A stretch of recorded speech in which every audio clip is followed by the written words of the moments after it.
পাকিস্তান আর পাকিস্তানকে সাপোর্ট করা বাংলাদেশি ভাই কেমন কাটলো গতকাল রাত? পাকিস্তানের পরের ম্যাচ আমাদের সঙ্গে 23 ফেব্রুয়ারি দুবাই।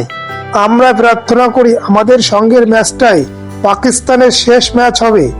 আমাদের কাছে হারতেই চ্যাম্পিয়ন ট্রফির দরজা বন্ধ হয়ে যাবে পাকিস্তানের জন্য।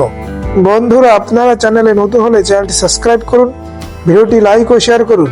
আজকের ম্যাচে টিম ইন্ডিয়া বাংলাদেশকে কত রানে হারাতে পারে আপনাদের মতামত কমেন্টের মাধ্যমে জানাতে পারেন। ডিফেন্ডিং চ্যাম্পিয়ন পাকিস্তান ভেবেছিল ঘরের মাঠে নিউজিল্যান্ডকে হারিয়ে চ্যাম্পিয়ন ট্রফির শুরুটা ভালোই করবে, কিন্তু নিউজিল্যান্ড ট্রাই সিরিজে যেভাবে পাকিস্তানকে পিটিয়েছে, চ্যাম্পিয়ন ট্রফিতে ঠিক সেইভাবেই পাকিস্তানকে পিটিয়েছে। চ্যাম্পিয়ন ট্রফির প্রথম ম্যাচেই মুখ পুড়িয়েছে পাকিস্তান ক্রিকেট দল। নিউজিল্যান্ডের বিরুদ্ধে 60 রানে পরাস্ত হয়েছে। সব থেকে বেশি খারাপ অবস্থা পাকিস্তানের কিং বাবর আজমের।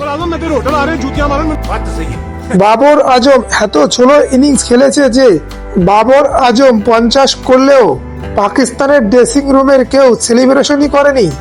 অপরদিকে চলতি চ্যাম্পিয়ন ট্রফিতে একটি অসাধারণ শুরু করেছে নিউজিল্যান্ড ক্রিকেট টিম। চ্যাম্পিয়ন ট্রফির যে অন্যতম দাবিদার নিউজিল্যান্ড তা ইতিমধ্যে বুঝিয়ে দিয়েছে। টস হেরে প্রথমে ব্যাট করতে আসে নিউজিল্যান্ড ক্রিকেট টিম। তবে নিউজিল্যান্ডের হয়ে টম লেথাম ও উইলস ইয়াংসের 100 রান, সেই সঙ্গে গ্লেন ফিলিপসের 39 বলে 61 রানের ঝোড়ো ইনিংস নিউজিল্যান্ডের স্কোর 320 রানে পৌঁছে দেয়। এরপর পাকিস্তান ব্যাট করতে এসে যেভাবে ব্যাট করছিল দেখে মনে হচ্ছিল না পাকিস্তান ম্যাচটা জেতার জন্য খেলছে।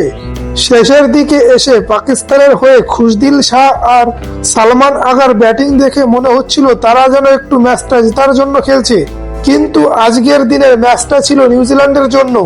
তারা প্রথম থেকে শেষ পর্যন্ত অসাধারণ খেলেছে এবং পাকিস্তানকে 60 রানে পরাস্ত করে চ্যাম্পিয়ন ট্রফির শুরুটা তারা ভালোই করেছে।